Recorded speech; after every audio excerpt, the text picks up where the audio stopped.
In a world filled with ordinary yard sales, this lady found something seriously precious. Was the yard sale in California or your neighborhood or elsewhere? California, yeah. And what did you pay?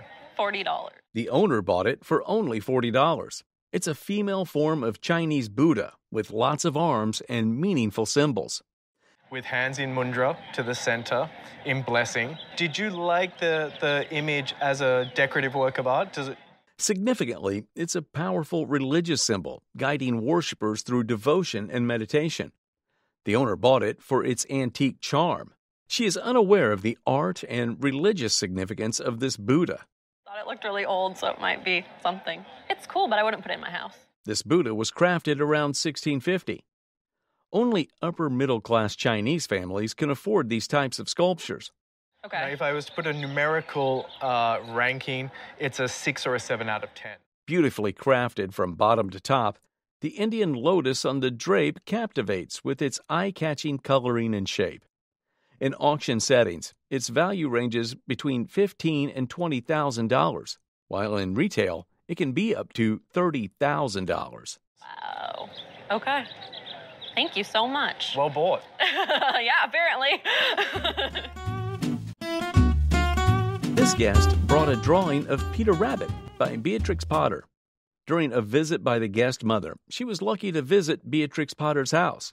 The guest house near Sorey, which is where Beatrix obviously was Potter living. lived, yes. Obviously, she loved the Lake District. The guest mother also brought 2 books written and signed by Potter.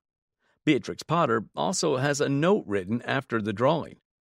The drawing and books were autographed in the middle of a war in 1941. The Peter Rabbit drawing and books are rare treasures of Beatrix Potter. The drawing is valued at £25,000 and £1,000 each for the books. No.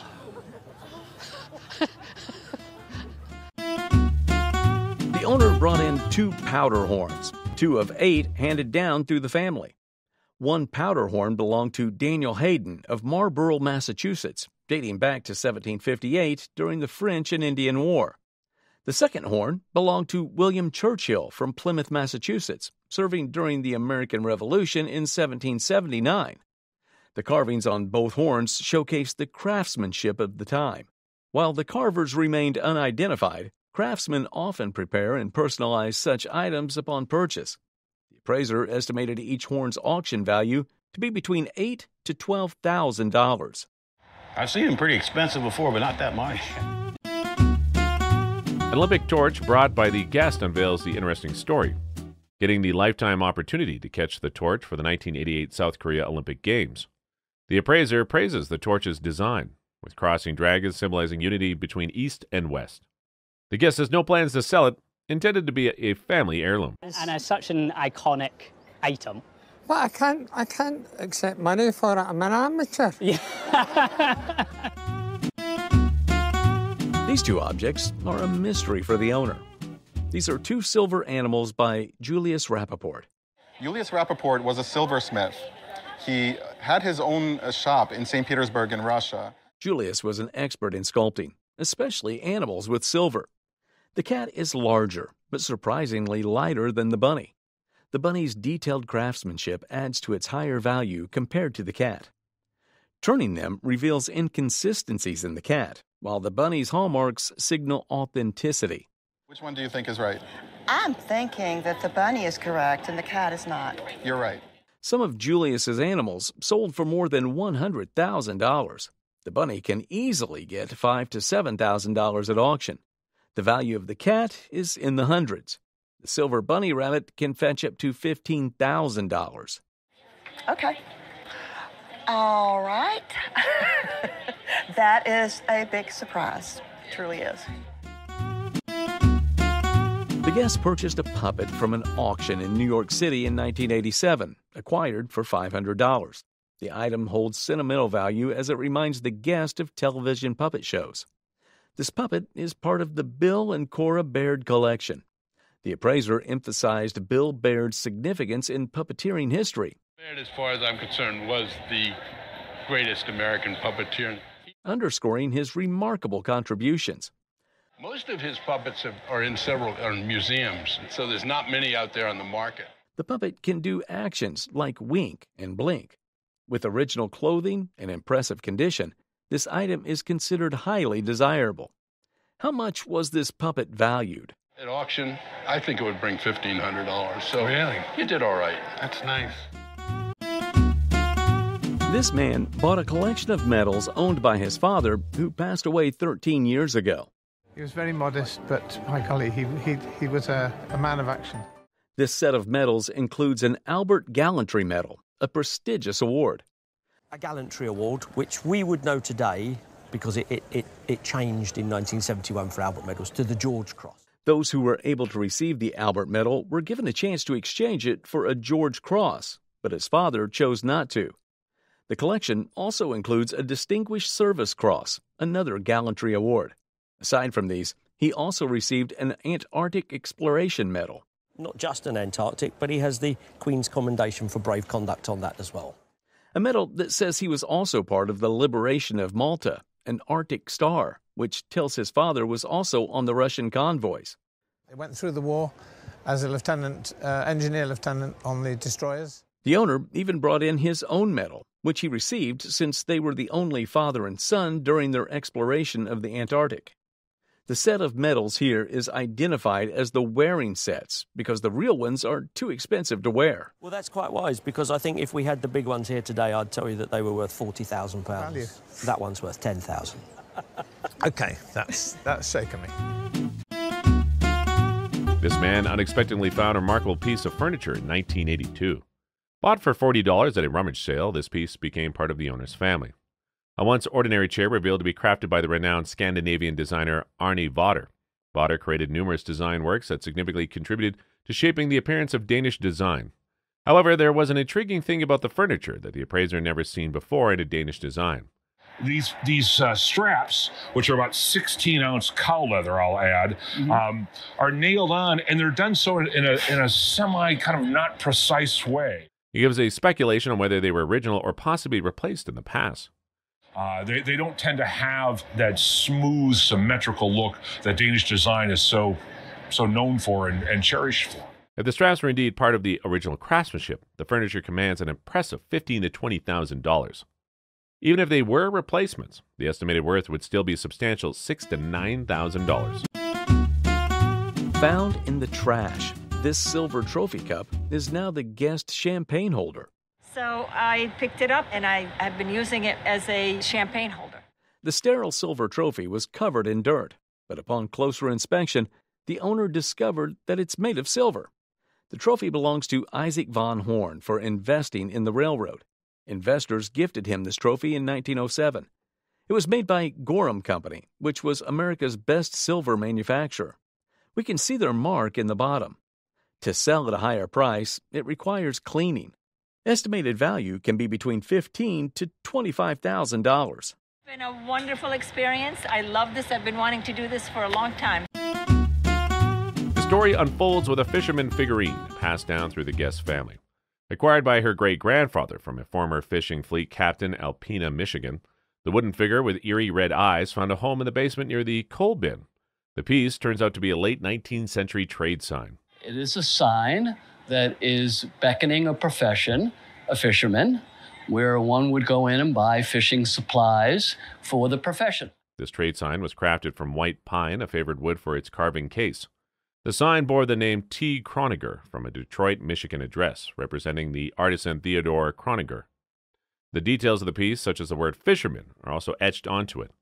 And you said that this was stored near the coal bin. Correct. I suspect it was subjected possibly to heat. Oh. And that's how you created the surface over here. The piece reflects a time when such signs were a visual language for those who couldn't read or speak English.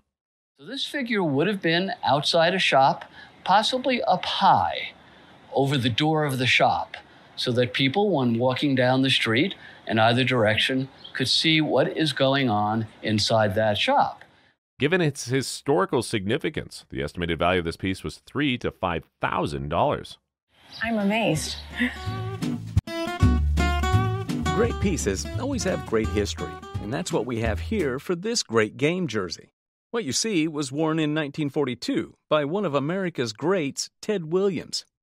Ted was a baseball player for the Boston Red Sox from the year 1938 to 1960. He was active in the game for 19 years and retired in 1960. The guest takes us down memory lane on how the jersey was obtained from Ted Williams.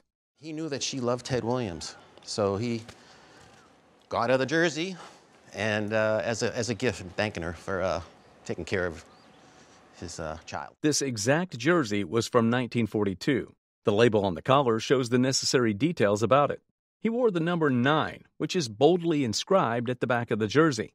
The jersey remained in its original state, but its length had been altered. It was expected to be longer. Well, the alteration doesn't have much impact. It still remains a 1942 Ted Williams jersey. At auction, it's worth about minimum $200,000 to $250,000. That's great. $250,000. All right. These are two beautiful Charles Loma pieces made with sterling silver. They were believed to be obtained in the 70s through the Heard Museum. The guest had something to say about the amount that it was purchased for. It was under $200 per piece. The pieces were made by Charles Loma, a Hopi artist and modern silversmith. He was known for making jewelry and was involved in pottery and ceramics. The pieces are simple handbands made by him. They have a good texture and feel that makes them lovable. The signature on them makes it hard to question their originality. They are inlaid with ironwood, coral, and turquoise. These features have added to their value, and in today's market, it'll be exciting to discover the price of each item. Which do you think each is worth? This is worth probably in the retail marketplace, about $25,000. While this one is worth more. It can be valued at around $28,000. Wow. About a year ago, this guest stumbled upon a hidden gem at Brimfield. The guest revealed that she acquired the piece for a mere $75. Little did she know the exquisite piece would turn into something historical.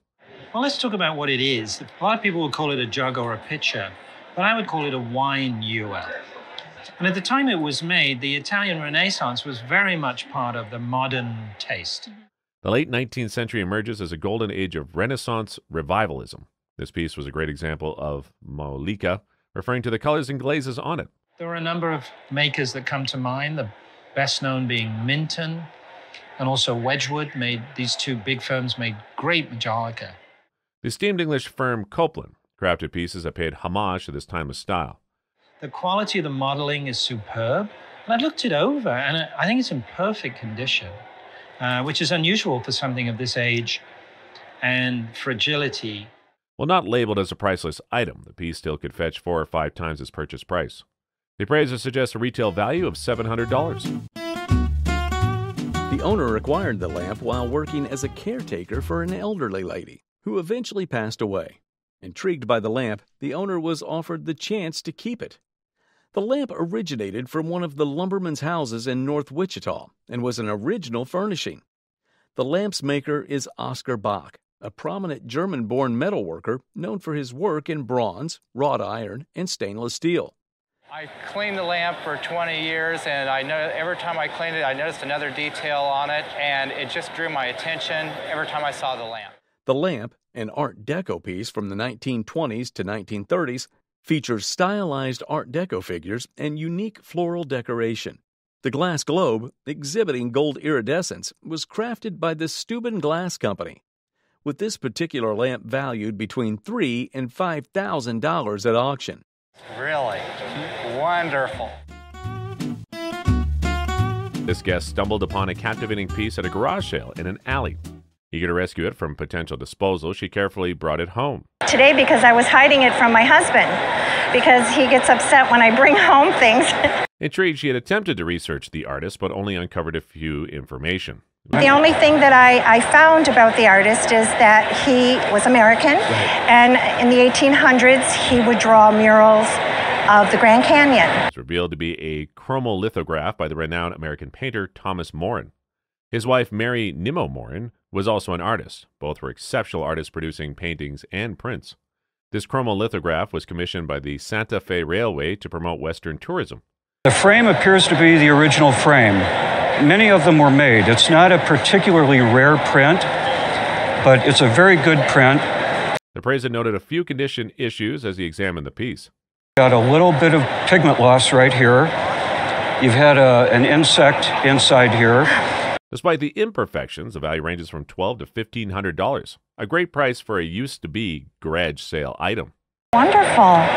For an alley find, that's great, yes. You might have seen numerous Dgers, but prepare to be captivated by one that transcends time itself.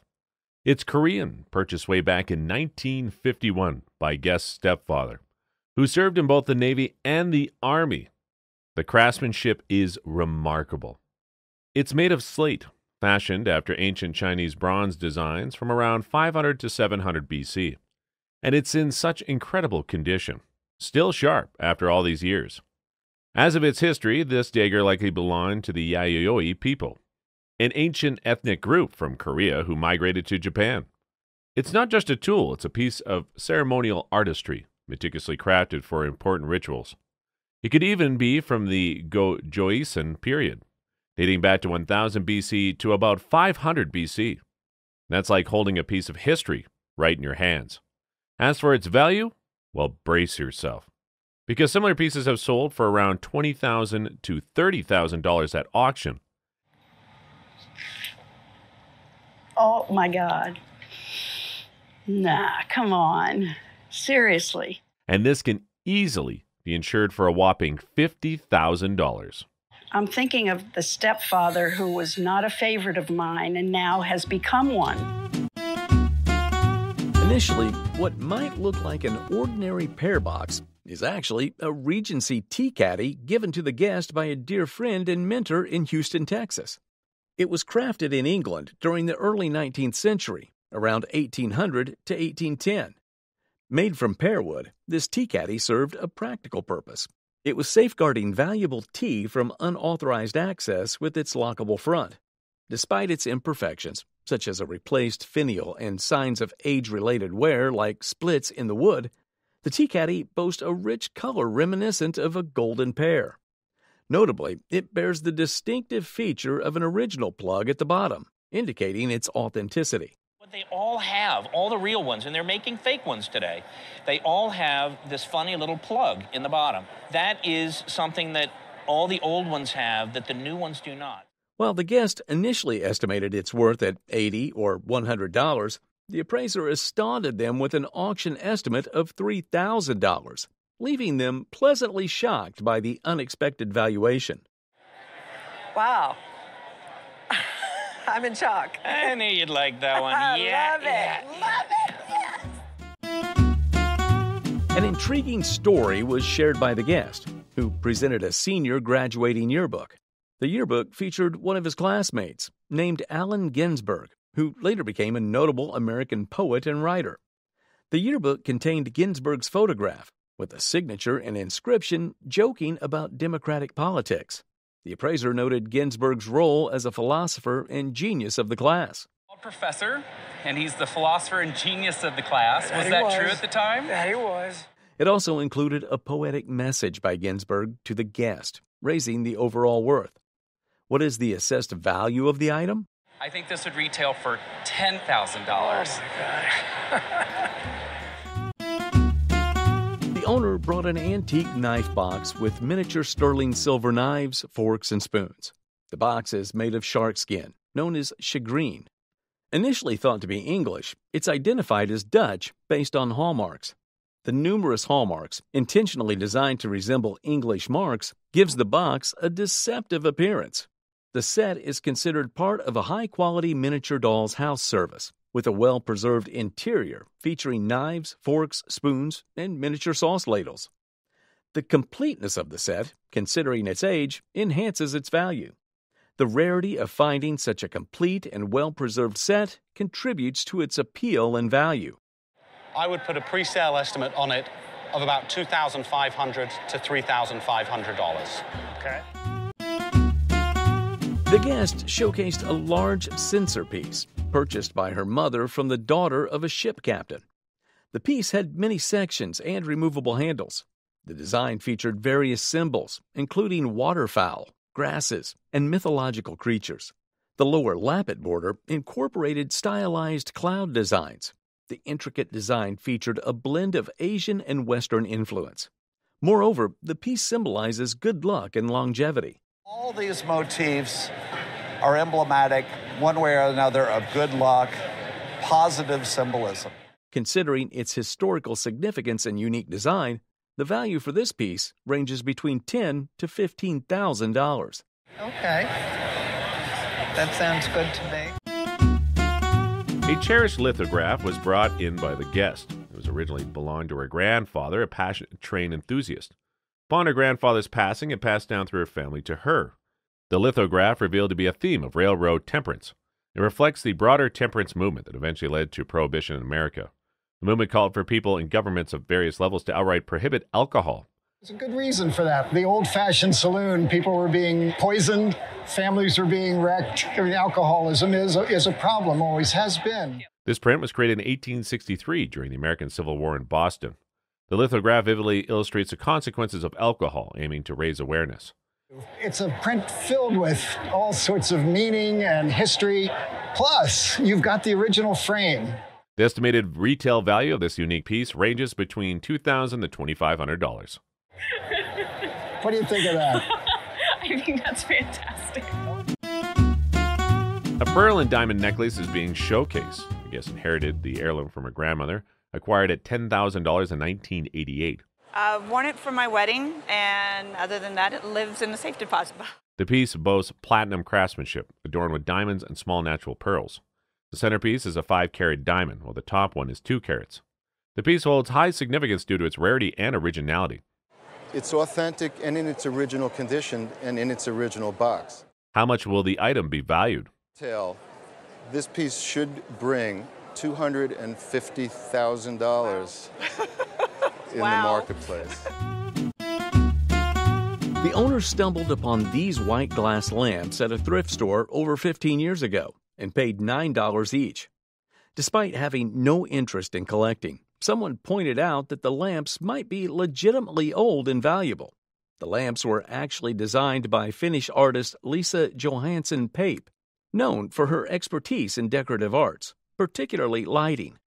She was trained at one of the art schools in Helsinki. She actually made lamps, glass lamps, during World War II. The lamps likely date back to 1954 to 1969 and were produced in collaboration with the Finnish company Ukulele.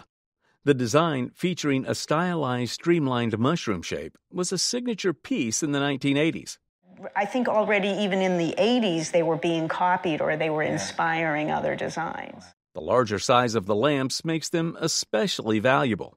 They sell for between anywhere from $2,000 to $3,000. Wow. Great $20 investment. Fantastic. Fantastic. The guest brings a unique piece owned by the famous grandmother. The double ukulele case was owned by May Singhi Breen. Take the ukulele lady. Breen put the ukulele on the map. The ukuleles were made by Martin Ukuleles. The first was a custom-made 5K ukulele inscribed with her title, and her name was also on the headstock. The second is a more regular 3M ukulele. They were dated to be around the 1920s to 1930s. The case, the ukuleles, and the history they carry value at about... In a vintage shop, we're probably looking at a retail value of about $15,000. Okay, great. This vintage bathtub was a game changer in its time. Crafted by renowned plumbing fixtures company J.L. Mott Iron Works, this bathtub showcased intricate design and advanced functionality. J.L. Mott Sits was truly ahead of its time, showcasing innovation and luxury.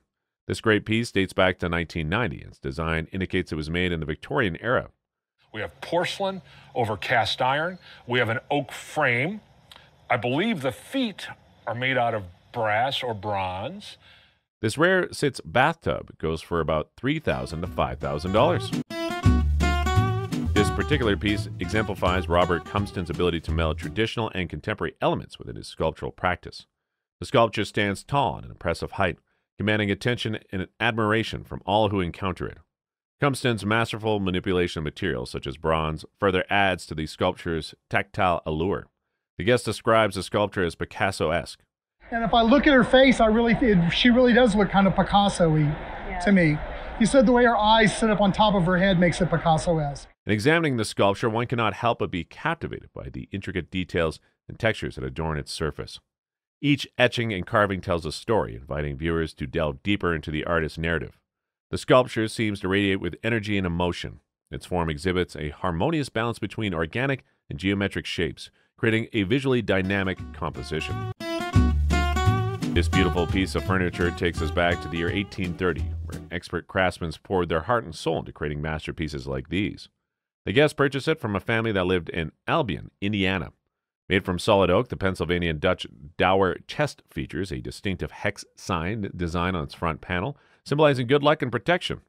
Poplar is a common wood used to make these chests. Poplar is a wood that has a nice smooth grain and it accepts paint very readily. In the Pennsylvania Dutch culture, these chests were often given to young brides as part of their dowry. The intricate hand-carved motifs, including tulips and hearts, further enhance its visual appeal. However, the value is in the paint. It's not just a piece of furniture, it's a tangible link to the past, and it's valued between. We'd estimate it probably $1,200 to $1,500. This masterpiece oil painting was created by Anthony Michael Ottorino. The guest inherited it from her aunt. Hung over her fireplace for many years, and when she passed away, I got it. The guest doubted that it was painted by André Guisson and initially thought the painting had a low value. It's actually by an artist named Anthony Michael Ottorino, and he is often misattributed. Anthony used a unique signature device in his oil canvas painting. He wrote M with a line through it to make one M and two A's representing 3 letters of his name. Additionally, he added a small U and a Torino in the end to complete the last word of his name, Ottorino. He painted this shore painting in the late 90s in New York. Anthony Michael Ottorino passed away in December 2015 at the age of 78. Guess the painting's value. Not a clue. I mean, if it was the other artist, I had like a $12,000, but since it wasn't. Well, its value in New York Gallery would have been $18,500. Wow. Wow. That's fantastic. Who would have thought that this $9.99 painting would one day be worth 2,000 times its original value? Terrific. Do you have any idea what it might be worth other than $9.99? The painting is signed as Farron on the front, and on the back, title of the painting as Prophet, year of painting 1947, the artist's name John Farron, and its size are given. The title, Prophet. and even the size of the painting, 19 by 26 inches. Farron's abstract art greatly impacted the mid-20th century artistic trends. He used bold colors to make his paintings lively and energetic. He's American. He was born in Oregon in 1905. He ended up studying in San Francisco. He studied in Italy and Paris as well. Fortunately, the owner brought the piece to the antique treasure hunt following her sister's suggestion. Actually, my sister is the one that entered me in the Roadshow, and I just thought, oh my gosh, it was meant to be. In a retail gallery, paintings can be sold for prices ranging from $15,000 to $20,000. Really? $20,000? Wow, so that is a lot. A fascinating book which reflects a portion of Portland's colorful history. The crime album contains the details and pictures of persons who, between April 1902 November 1903, were in the Portland prison. The mugshot book was given to the guest by a family friend who worked in the Portland Police Department. The books were converted to microfiche and thrown away. This oddly fascinating book provides detailed information on each criminal, from the name, alias, crime, body features, and much more. Interestingly, another feature of this book that catches the eye are the mugshots. Crime. These images have a relationship to photography that's part of a new genre of photography called vernacular. This form of photography refers to amateur or everyday snapshots taken by ordinary people capturing daily life moments. The pictures are very collectible as fine art photographs by institutions or private collectors. Because when we look at these pictures, they tell us something about people that speaks a universal truth. At auction, the album is valued at $6,000 to $9,000. That's wow. We'll all be surprised over that. Yes.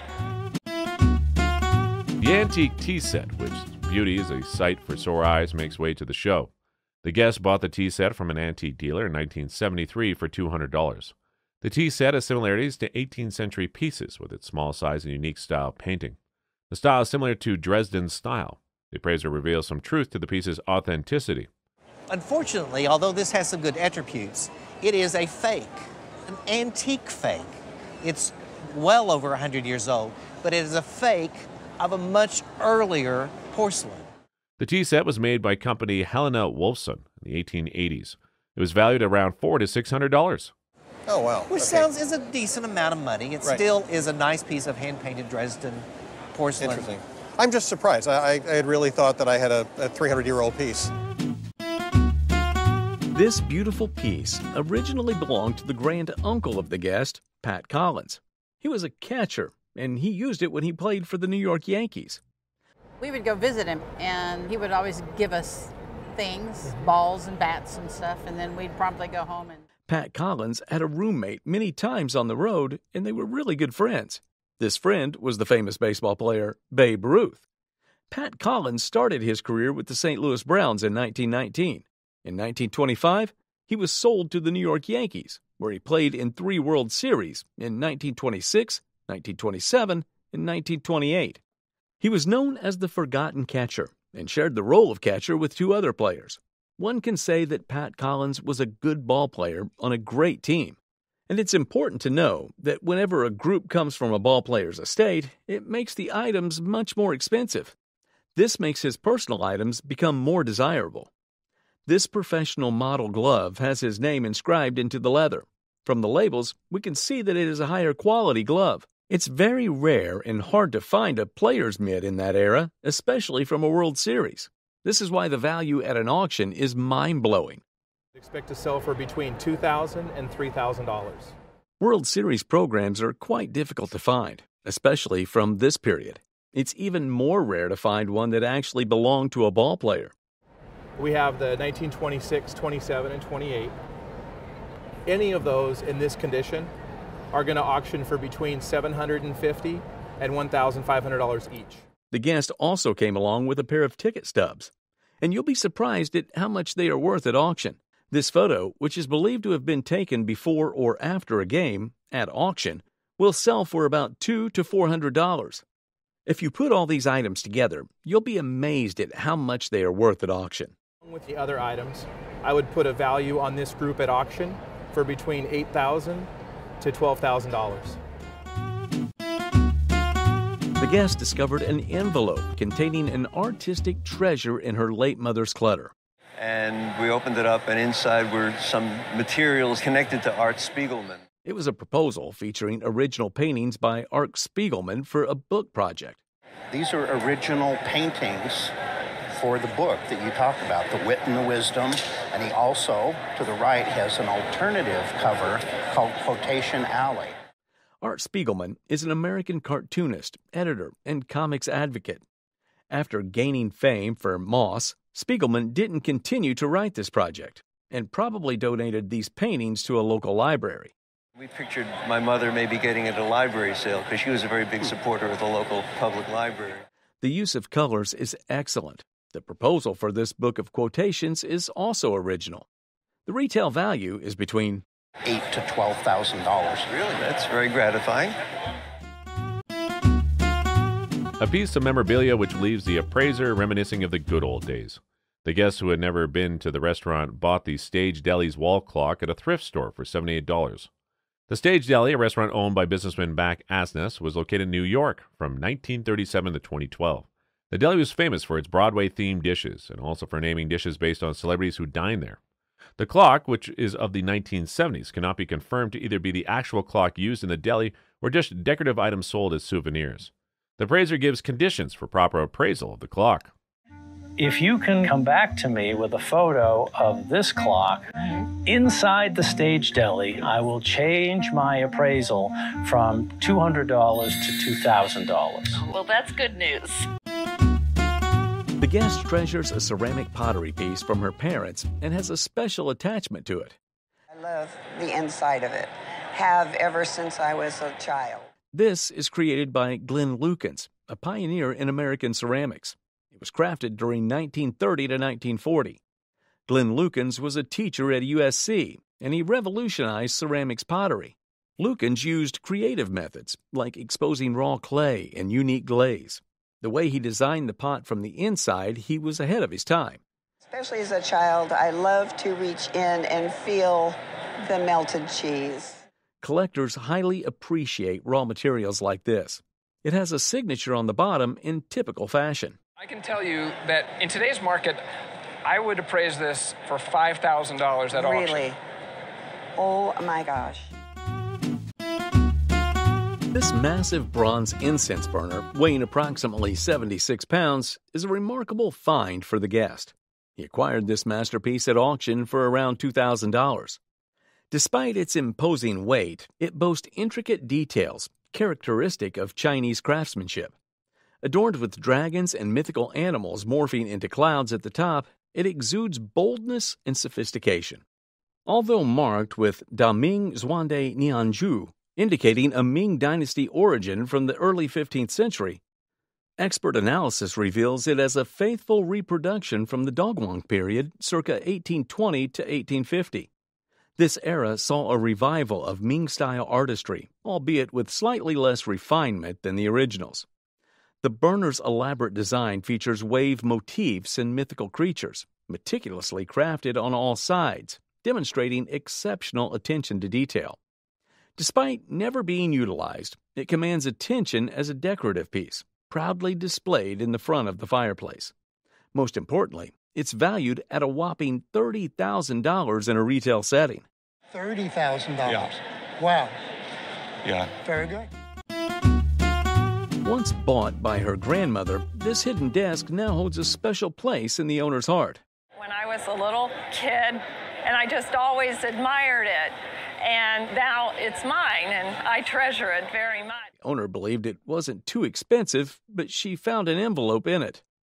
The envelope contains a photo of the Chicago White Stockings from the year 1885. The Chicago White Stockings was the former name of this team, now playing in the National League under the name of the Chicago Cubs. 19th century baseball collectibles are among the rarest and most desirable items. This desk belonged to a great team with exceptional players. Cap Anson, King Kelly, and William Sunday were highly influential players on this team. This desk has been passed down from generation to generation.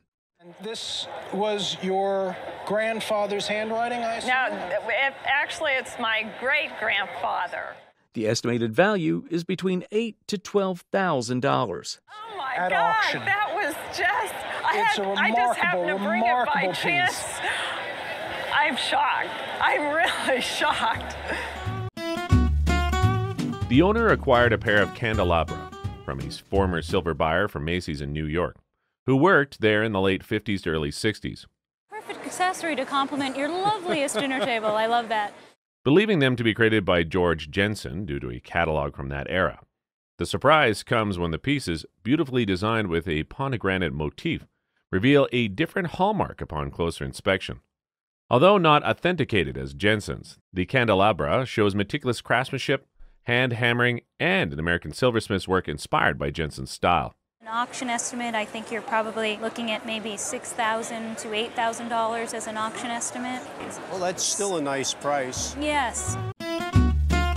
Believed to have belonged to the guest's great-great-grandmother from Hawaii, this Chinese celadon vase holds a rich familial history. Its age is attributing it to the 18th century, a pinnacle period in Chinese decorative arts. Examining the vase's intricacies, it has carved porcelain body adorned with geometric patterns, a ruri band, and finely detailed Buddhistic lions chasing ribbons. Despite signs of wear, a worn foot rim, and discoloration, the appraiser commends its authenticity, labeling it an honest vase. With its classic bottle form and bulbous base, the vase exemplifies 18th century craftsmanship. Most importantly, it is valued at $25,000 in today's market. Wonderful. You've made me very happy. This beautiful portrait of the horse has great significance within the British art tradition, particularly in the realm of animal portraiture. While the piece is not signed, it bears resemblance to the works of renowned artists like George Stubbs, suggesting a likely creation date of around 1830.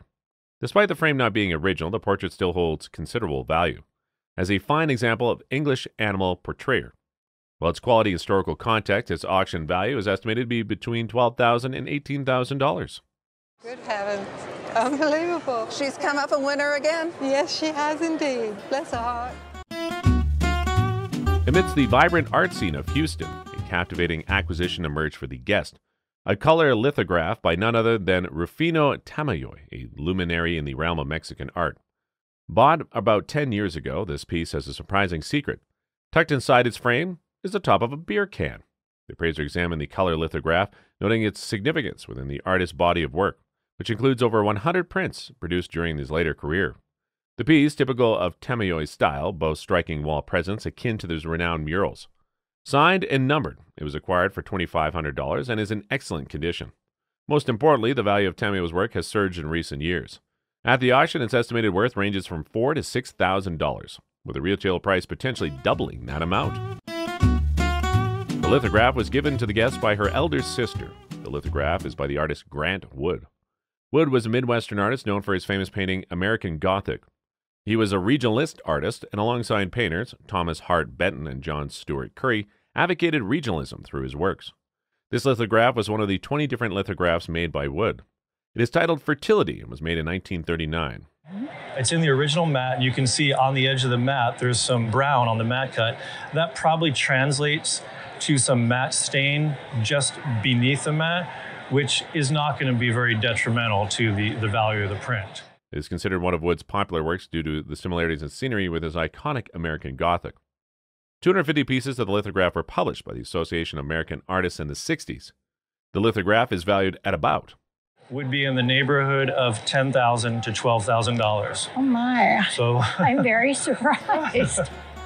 A collector of unusual mid-century modern pieces brings this unique piece to the show. The George Nelson prototype floor lamp was brought from an antique dealer by the guest and her husband in Sagatuck. Having been familiar with the Nelson bubble, they had never seen it in the form. George Nelson, who was the lead designer for the Herman Miller Furniture Company in the 1950s, produced numerous exciting 20th century modernist furniture, of which this is one. I looked at this with a couple of my colleagues, and we do believe that it's a George Nelson prototype. I've never seen it in the marketplace, and I do believe it's George Nelson. This piece is great. The prototype lamp holder was valued at about $4,000 to $6,000. In 2022, the value rose to between $6,000 to $9,000. Wow. Interesting, because I paid $280. You must have thought the image here is a photograph, but it isn't. Realistic paintings are beautiful, and this is one of the many made by Adelaide Cole, an American painter of portraits and still lifes. She was a society painter in her days. Everybody loved to be painted by her. Here are some of her unique works. This piece here belongs to her guest mom, whose image is fitted in the frame. The painting was beautifully made with oil paint, and it's a great sight to behold. The painting projects the basics of the Boston school style, with a touch of the American Impressionist approach. Cole applied a subtle palette to the paint, unlike the other artists of her time. This is surely a great piece. It's detailed with great texture. The clothing also looks real. The flesh was vividly painted. It could be easily mixed up for a 3D image. This piece grows one's interest the more when you look at the well-carved frame it is fitted in. The frame is signed Thulin 1932. Thulin was a great frame maker in the early 19th century in Boston. The look of the frame is astonishing. This is an extraordinary piece that matches the quality of contemporary painting. As a family property, it's probably best to have it insured. It can be insured for... I'd insure it for $32,000. No, sir. Yes, sir. Jason Crow. Jewelry has always been a passion, especially when it comes to jade. Today, we have a stunning jade necklace with interconnected carved balls and gold wirework links, which dates back to the 1930s or 40s. The guest family invested around $5,000 in this timeless treasure. Next up are a pair of elegant earrings featuring diamonds and jadeite cabochons, likely from the 1960s. These caught their eye for about $3,000. Lastly, there's the remarkable jade and diamond ring. boasting a cabochon jade surrounded by diamonds set in yellow gold, which is another $3,000 investment. Despite slight variations, the necklace exhibits excellent matching jade pieces, with the ring likely remounted from older jade material. You can see that the cabochon is uneven, and this is very typical of what we call old mine material. Now, for the exciting part, appraisal values. The necklace, originally bought for $5,000, could fetch around $7,000 today. The earrings, valued at $3,000, could command $8,000 to $9,000 at auction. But the real winner is the ring, with its exceptional jade quality.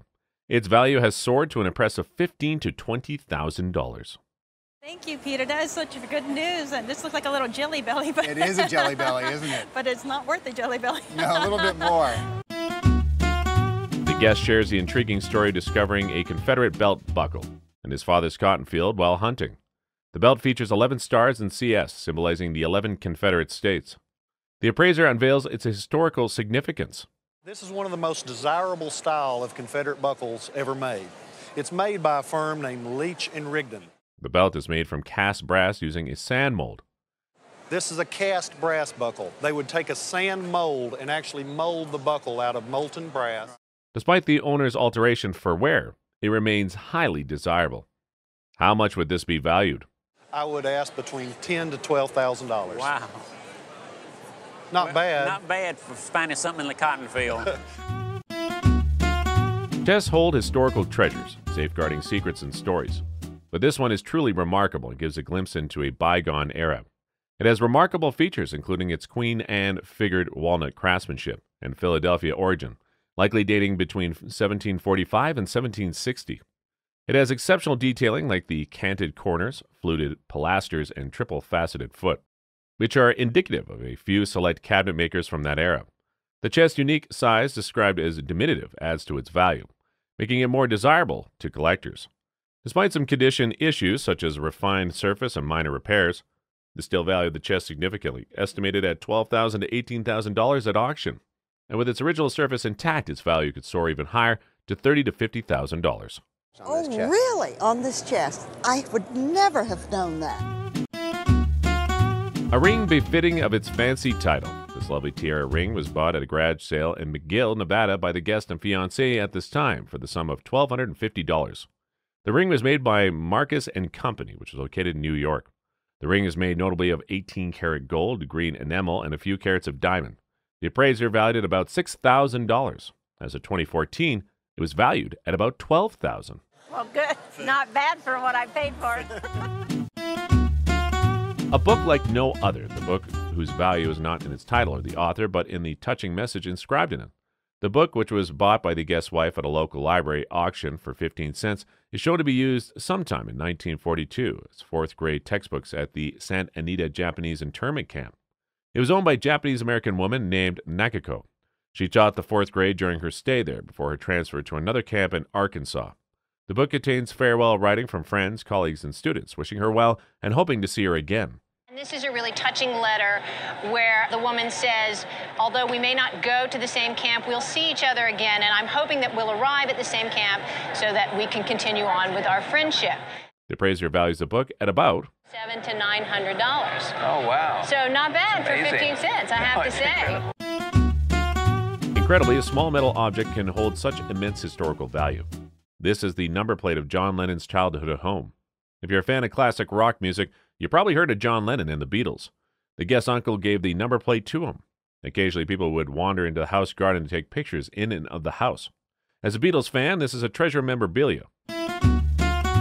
This is a 270-year-old pear-cased gold wristwatch. William Webster of London made this stunning piece of art.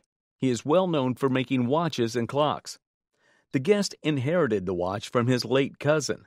The watch has a lovely white enamel dial signed Webster of London. It is a pear-case watch and has both an outer and an inner case. This watch is said to have a set of London hallmarks, and that was in 1751. The top part of the charun is made of gilt, and the rest is made of gold. A case made of shark skin has helped keep the watch as mint as possible. The collectors of these watches want it to be pristine. Guess how much this watch is worth? If you went to a good London retailer who specialised in that sort of thing, With the gold chatelaine, well, I think you've got to think about £8,000. Eight? Yeah. This guest appears to be in possession of a rather classic chair. Not surprising, considering its linked origin with Nicholson. He was a steamboat captain. I think he ran a line of steamboats that traveled from the Great Lakes all the way down to New Orleans. A friend of his great-great-grandfather. And they were friends because we did business with his son-in-law's correctional institute up outside of Detroit, where they made furniture in the shop. A throne-like reward for their shared business and friendship. Nicholson had his son-in-law have the prisoners make this chair for my great-great-grandfather, and that's what happened. A printing stone lay beside it, another piece of timeless company memorabilia. This is a lithograph stone of one of our downtown buildings. As we grew, the buildings got bigger and bigger. The stunned appraiser shared his thoughts on the antique classic. Amazing document. I mean, it's just unbelievable advertising in the late 19th century, which stylistically, this dates to the late Victorian period. What could the worth of the beautiful 19th century furniture be? With this stone, I think the two together, I would put an auction estimate range of $10,000 to $20,000. What a phenomenal classic the guest brought on stage, deserving of more in a heated auction. This item is a Felix the Cat perfume bottle, which was originally a toy that belonged to the owner's grandmother and was passed down to her mother by her great-aunt. The owner discovered that the toy was actually a perfume bottle when they realized the head could be twisted off. Felix the Cat was a mischievous cartoon character from the 1920s, and this specific item was made by the German company Schuko in the 1930s. The toy is made of mohair with a painted wood face, an original bow, and is remarkably well preserved, showing no signs of moth damage. The perfume bottle, with its original stopper, is considered rare. In the absence of the perfume element, a similar toy would fetch around $350, but as a complete perfume bottle, it is estimated to be worth $1,000. Little bundle worth a big price, too. Absolutely. The owner brought a French wrestler doll made in Germany between 1880 and 1910, with superb quality and unique features like unusual boots. Passed down through generations, it's known as the Cowgirl in the owner's family. Despite being made in Germany, it was created for the French market. The doll's size is unusually large for its type, making it more desirable to collectors. The body resembles a wrestler, contributing to its unique charm. If you look at it, it's sort of robust. Yep. The legs are very big, Chubby. and that's what makes it more desirable to collectors today. Although it needs some restoration, like restringing, and has a few chips, its overall condition is excellent. At auction, this would probably bring between $4,000 and $5,000. Awesome. Cool. Our guest found a mysterious item, thinking it's a Chinese god. It's a Chinese glazed pottery roof tile. It was likely crafted during the Ming Dynasty, around 16 to 1700. These tiles are used on the roofs of fancier houses and temples. Most of these tiles are yellow, but it's unique. This one is particularly dark with the green and the brown. The owner has taken good care of this tile, and it still looks like it just came out of the store. In an antique market at Aberfoyle, Ontario, 1966. Its details are amazing, and it's well crafted. In an auction, its value can range from $5,000 to $8,000. Oh, isn't that great? So I think you made a very good buy, and I think you have a great thing. A man made the Swan Boat in 1930 to propose to the owner's grandmother. She didn't accept the proposal, but they remained friends forever. It has all the details, like pedals, flags, and seats. The rudder turns like that, and the little tiller ropes go on there so the operator could steer without turning around. Swan boats are common in Boston since 1877. It looks like a real swan boat of Boston. It can easily be sold for $1,500 to $2,000. This antique fireplace bellows, belonging to the owner's husband's family, possesses a rich history. It's known as a turtle-back fireplace bellows due to its turtle-like shape. They were common in New England around the 1830s. People used to pump embers in a fireplace with the help of these bellows. These type of bellows were crafted in both practical and ornamental forms. Despite its age, this piece is in excellent condition. Leather, which traditionally dries out, is totally pliant. Flipping it over veils even more detailed smoke decorations, applied to it using a lamp black. She was delighted to know the history of it. It can sell for $4,000 to $6,000 at auction. My goodness. This excellent piece of art is called A View of Savelli. It is one of the most magnificent and interesting works done by William Henry Pike in 1874. William was born in Plymouth, England, and is popularly known for his landscape, figure, and genre paintings in oil and watercolor. The guest's father got the painting as payment from a satisfied client before the Second World War. It's a really good Victorian composition painting that was transferred to the guest after his father's death. The painting is believed to have been made for a patron rather than a commercial painting. It shows several fascinating scenes, like some children playing. High-pitched houses and some boats can also be seen in the painting. It needs restoration, recanvassing, cleansing, and removal of earlier attempts at restoration. If this painting were to appear at auction, you'll be shocked at how much the painting is worth. As it stands, value-wise, it's worth between around £5,000 and, say, £8,000 today if it were to appear at auction. The guest brought in a crazy quilt. It was made by her third great aunt named Susie, who hailed from one of the families in Huntsville, Alabama. The quilt was completed by the guest aunt in 1887 at the age of 27. She was an outstanding embroiderer and quilt maker. She's put all the things in this quilt that crazy quilt collectors look for. The quilt featured a peacock, a bird's nest, and all kinds of beautiful embroideries. The quilt, including ribbonwork, borders, and appliques, was an exceptional piece. The estimated value for the item ranged between $2,000 to $3,000. That's nice. The silver eyeglass case, originally brought to the show by his guest, originally belonged to her great-great-great-grandfather. It was alleged an early 18th century relic, the world's first sunglasses. The guest belief was written in a slip of paper with her grandmother's handwriting, providing historical details. Made out of 9 silver dollars in Philadelphia, Pennsylvania, sometime between 1728 and 1768. However, after meticulous inspection, the twist in the tale was revealed. By one of the great makers like Benjamin Burt. Upon opening the case, it revealed the hallmark Robert and William Wilson, Philadelphia, the marker's mark. He was working around 1825 to the middle part of the 19th century, which unfortunately makes it impossible for it to have belonged to that relative of yours in the 18th century. Despite the time gap, the silver eyeglass case is still acknowledged and could serve as a dual-purpose snuff box. You don't find too many American coin silver spectacle boxes, so it's extremely interesting. As a American coin silver box of the early 19th century, it's worth about $1,000 to $1,500. The accompanying silver spectacles are also found from the 19th century. I assume these belong to another relative of yours, and these fetch at auction about $100 or so. They're not as rare as the box. The guest's family heirlooms include a Bible, letter, and button, acquired from her grandmother's trunk in 1895.